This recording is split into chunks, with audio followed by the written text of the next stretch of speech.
How My, are you? look at that stash. Yes. How you doing?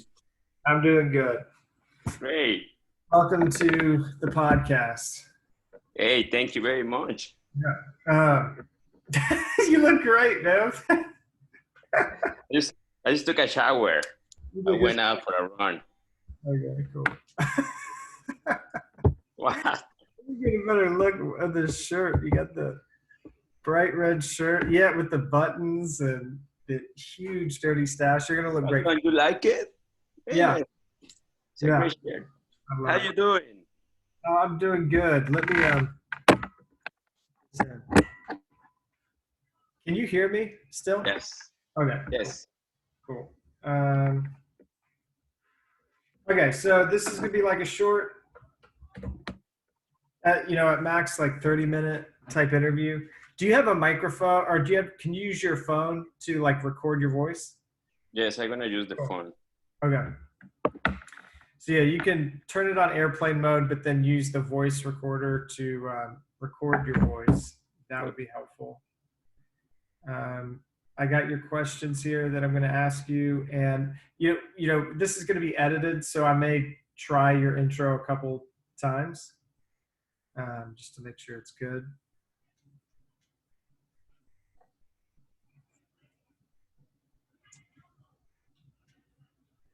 Oh, this only does wave.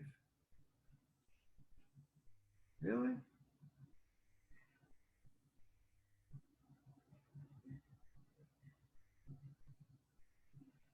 Oh, okay. Well, it's going to be a huge file. I can't do anything about that. It's so good to see you, man. Likewise. I'm sorry we couldn't meet up last time you were here. I was working those days. Oh yeah, yeah. I mean, I know I got to see you the time before that, so I felt good, but anytime I'm in town, I'm going to try and see you, of course. Um, And thank you so much yeah. for taking the time to watch the short. Yeah, absolutely, dude. I was so excited to see that you had made something. Is this your first film? Yeah. Yeah. Okay. It was your first time? Yeah, Awesome. I saved some money last year, and I wanted to buy a camera. Okay, wait. Let's get this all on record. You know what I'm saying? All right. Cool. So let me bring up your questions here. Emmanuel Maldonado. You directed it? You directed it? I did. Okay. Yeah. So just to let you know, so PopDoc is a short documentary platform. And so really yours could be classified as like an experimental type film. And so there are like experimental type documentaries that it feels documentary, like where it can kind of merge between a documentary and a little bit of direction narrative in terms of like a story. And so, in this, like that's your brother you recorded, right? Yeah. It's your brother, and it was filmed like where you live, and that kind of stuff. So in a way, even though, in a way it is very documentary-esque and like documenting the loneliness and everything of the city that was going on during COVID. So that's kind of the angle we're coming from doing this. Is that cool? Yeah, actually, I had that intention. I had some images before COVID, actually, from Jonathan, because he visited the doctor. That's where I was able to sneak the camera and just had the chance to be in his room, actually, and just record a little bit. Okay. And then based on that, I had this idea of an individual and his relationship. Okay, hold up. Okay, because we're running out of time, but we only have 20 minutes left. Let me give your intro, and then you can get into all that stuff. Okay? Yeah. Okay, cool. Hey, everybody. This is Dugan Bridges with PopDoc, and on our Popcast today, we have Emmanuel Maldonado, director of the film Unknown, which is premiering on PopDoc. And thank you for coming. Okay, let me do that again. Hey, everyone. This is Dugan Bridges with PopDoc. This is our podcast, and Emmanuel Maldonado is joining us today, who directed the film Unknown. Thanks, Emmanuel, for coming on the show. Hey, Nathan, thank you for having me. Yeah, man. So tell me like about your film because I know it was made shortly after COVID hit. You live in New York City. Your brother was a part of the film. So I very much so felt that in the tone. You know, the movie's called Unknown. So just kind of tell us a little bit about the origins of where this concept came from. Well, there are a couple of things that I wanted to portray in the short. My brother and I live in the Bronx in New York, in a community full of immigrant people, and it's also one of the zip codes more affected by COVID in the city.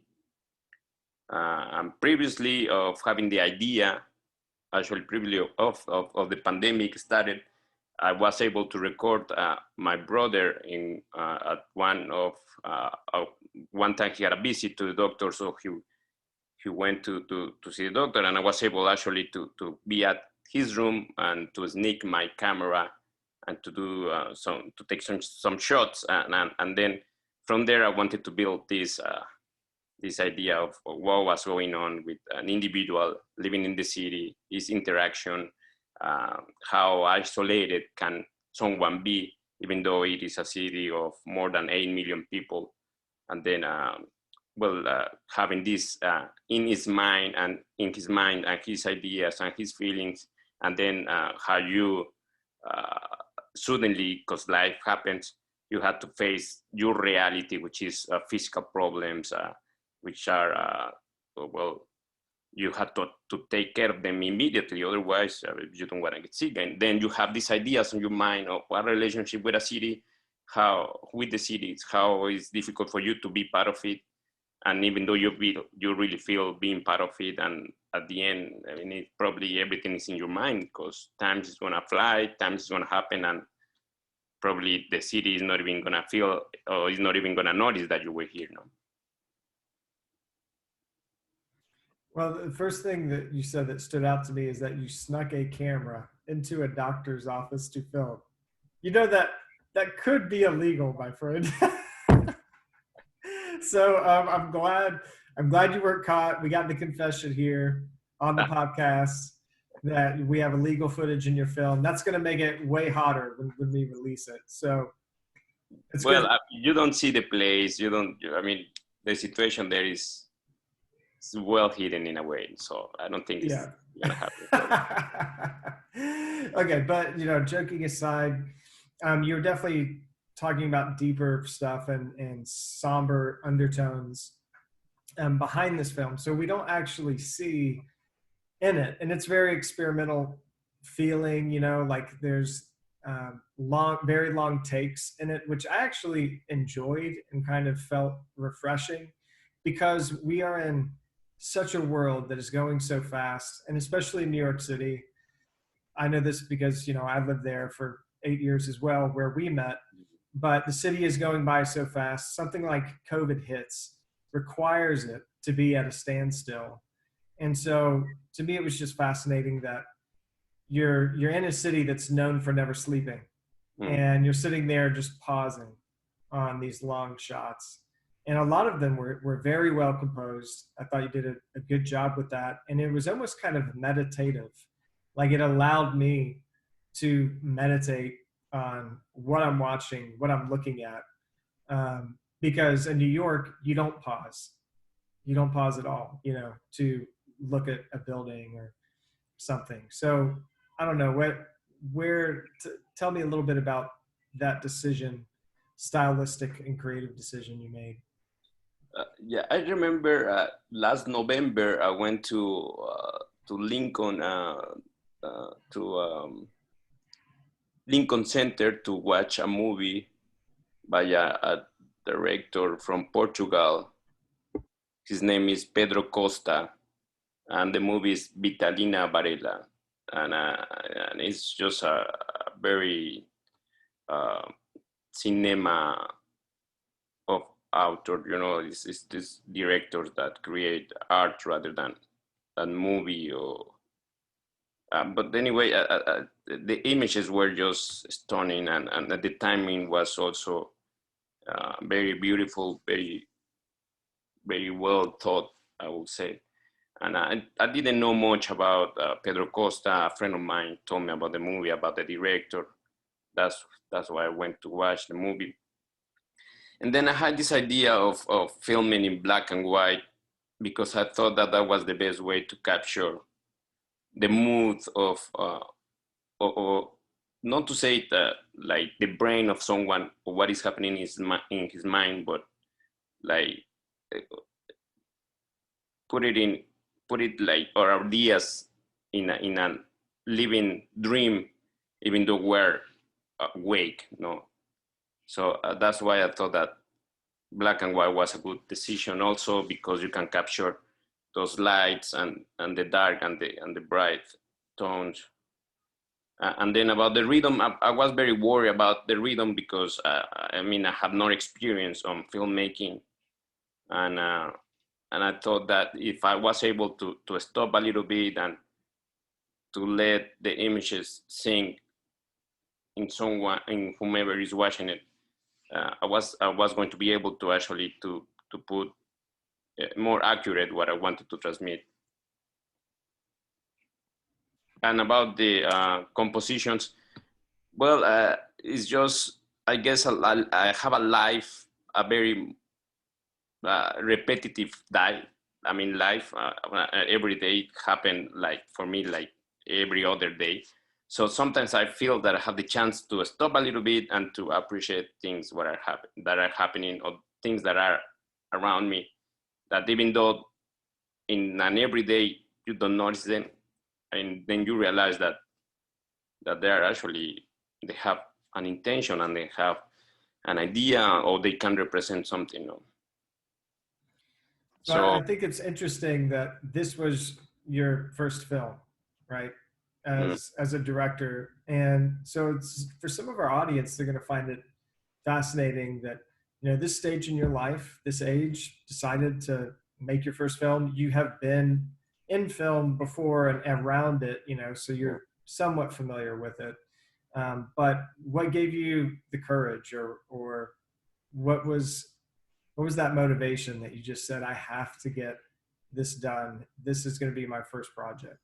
Yeah, I was motivated because I had the time actually for the first time in I don't know how long I had actually the time to sit down and to start writing something and to start drawing something and to start imagining and put these images in my mind, and then those on a specific topic that I wanted to bring out that I had in myself for many years. No, even though I don't know if I really achieved what I wanted to put out there, like in a clearer matter. But I guess in cinema, you never want to have the right answer. No, you always want to have. You have to wonder. No, and I guess that's the best thing about it. So yeah, I was motivated because I've been acting for well, my first experience, as you know, was probably 10 years ago with you guys, you, Nathan, and Matthew. Uh, and from there, actually, I never thought that I was going to be involved in this medium, in this art. But then in the last couple of years, I've been participating in more projects, have talked to more people, have been able to really change ideas with really creative people, and I've been actually more serious about it. And then you realize that maybe that not because I don't. Well, I mean, you see Hollywood or you see movies, and you see actors and actresses, and you see that there is a standard of beauty, and those those people have this idea of actors and actresses, and I don't feel that I fit the part, but I feel that art or cinema can give you the chance to participate in a different way. No, I mean, you don't have to have the standards of the industry, but you can transmit and you can bring ideas. You can tell different stories. You can show different images. I mean, like when I see movies about the Bronx or images about the Bronx is either very disappointed images, so very sad, very old, very dirty places, or other kind of images that just put the Bronx in a place where the Bronx is not is actually. I was just thinking about Joker, that film that was filmed here in the Bronx, in some parts of the Bronx, and it looks very depressing actually. And yeah, the Bronx can be very depressing, but then. Sorry, you mean the film Joker? Yeah. Okay. Just making sure. Yeah, and then you realize that, well, it is not the Bronx only. I mean, you can see other things about the Bronx, no? And at the end, it wasn't exactly to put the idea of the Bronx, but it was also the idea to have people of the Bronx, people that live in this neighborhood, people that walk east side walls and live in buildings. Yeah, so I think it's encouraging that, I mean, so Emmanuel works at a pretty popular restaurant as a manager, right? Yeah. Yeah, used to be a waiter, then became manager, and so that's what he does from 8 to 6, or whatever your hours are, and weekends and all that. So it's really cool to see that you can be doing that and living in a big city, working hard, and still find time to be creative or dive into something you've never done before in terms of documentary and make something good. Like, so the camera, did you buy a used camera, or where did you? No, it wasn't a used. I was actually about to buy a used one, but at the end I decided not to buy a used one because I had this idea. Well, I want to keep doing this. I want to keep exploring film and or cinema, and I want to learn more about photography. So I was looking for something more professional rather than, even though it was a bit expensive, but I mean, I believe it's worth it. So I'm very happy that I did it, and I'm looking forward to keep doing it actually. And now I'm probably exploring more with colors and lights rather than just the black and white. Well, I'd love to see the next one. I mean, something that I enjoyed and liked that you did is that you decided not to have any dialogue or anybody talking, so it's just sounds of the city, or Yeah, music. well, I don't have a microphone, so I just have the camera and the lens. So I use my phone to record. Actually, that's the voice that we hear is my voice, the voiceover. Yeah, and then the that's music. very brief. Yeah, thanks. And then the music is just me and my guitar. So no way. Yeah. So. Oh man. So I had the time actually to put it together, and I also use my phone to record the music. That is a smart hack. Because people don't realize that your cell phone is actually a really good recording device. I mean, they've put a pretty high quality microphone into your phone, and yeah, it might sound bad when you're talking to people because it's getting transmitted through outer space to another phone. But when you just sit there with your phone and like record directly into it like this, you will be shocked at how well it can sound. And now the cameras, the new phones, they have these amazing cameras too. Probably you don't need that semi-professional camera, to shoot something, and it's quite amazing too. Yeah, like with your concept pretty much could have been done that way. I mean, as long as you're shooting outside with a cell phone, and if you have one of those new ones that has 3 different millimeter lengths, so you can get a like extra wide, medium, and then more of a medium, borderline close-up shot. Yeah. When you're shooting outside, you're not going to have any grain. The color is going to be pretty good. You wouldn't need more expensive type camera for shooting something like that. Yeah, well, anyway, I was going to say, anyway, with tying back around with what little time we have left, talk a little bit about dreams and social issues and the issues of our time and whatnot, because I could see that was the motivation for you internally for making this thing, making your film. Because in watching the film, it felt like a Mexican American man in a big city, and there's a lot of solitude there, and the drone of life is just kind of going on, but still the streets are kind of empty and all that stuff. So yeah, once again, talk about where that came from. Yeah, well, I've been living in the city for many years. I love the city. I want to I want to, actually, I feel part of it in many ways. But as you said, I'm a Mexican man living in New York, in a very tough place as the Bronx is. Actually, you see the city always changing, and you see that the Bronx doesn't go with the same pace. But still, once What do you mean by that? That the Bronx doesn't well, change? you see the same old dirty roads, and you see the same old dysfunctional services, and you see the faces of people, and you don't find a lot of happiness. No, it's not like going to Central Park or Williamsburg. It's just different. You see the tired faces every day, all day. You take the train back home, and the faces that you see are faces that are almost melting on their knees. So is whatever is what the people that live in this neighborhood is. No, people that are hardworking people and that put the extra hours in their jobs so they can make ends meet. And this is my experience. Probably for other people is different.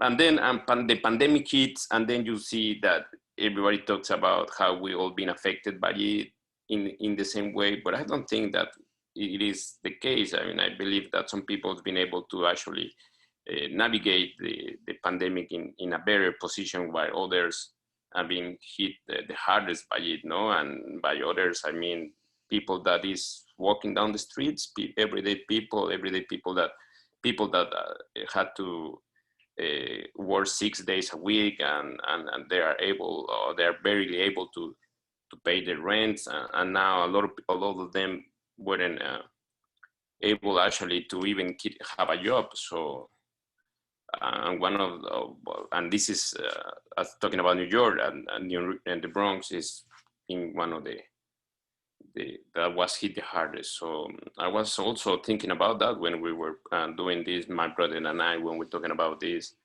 And that brings you to the biggest point, which is the solitude of people. No? I mean, even though the city is huge and there's a lot to do and a lot of people to meet, the solitude is here. It works with you, actually. That's the best friend in many ways, you know. That solitude, that loneliness, that quietness you consume on your own thoughts.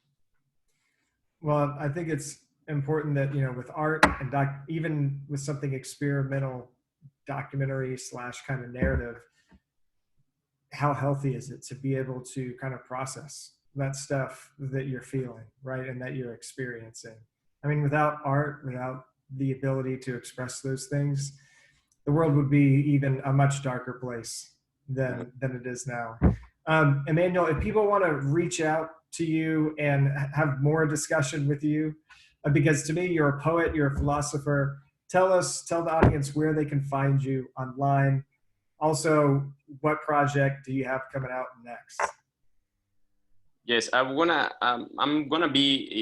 keep, actually. I'm pushing for acting. I want to keep exploring cinema. I want to get together with people, as I've been doing for the last couple of years, with a group of friends, very talented individuals, and they're putting their ideas together so we can materialize little shorts, little films. You can actually send me an email. My email is emmanuel27@hotmail.com. You can reach me there. You can also find me on Twitter. Is emunosmaldonado@gmail.com. And thank you very much. Thank you, Nathan. It's been great talking to you. You are amazing, and thank you for your support. Thank you for always being close as a friend. I really appreciate it. Thank you. Hey, man, it was just great to get to give you more exposure to the world. So it was so good to get to talk with you. It's been too long. And hopefully your story encourages others to pick up a camera and go make a movie. Yes. Have a good day, my friend. You too. Thank you very much. Okay, bye. Yeah. Okay, so we'll just cut. Let me cut. Stay on. Let me just.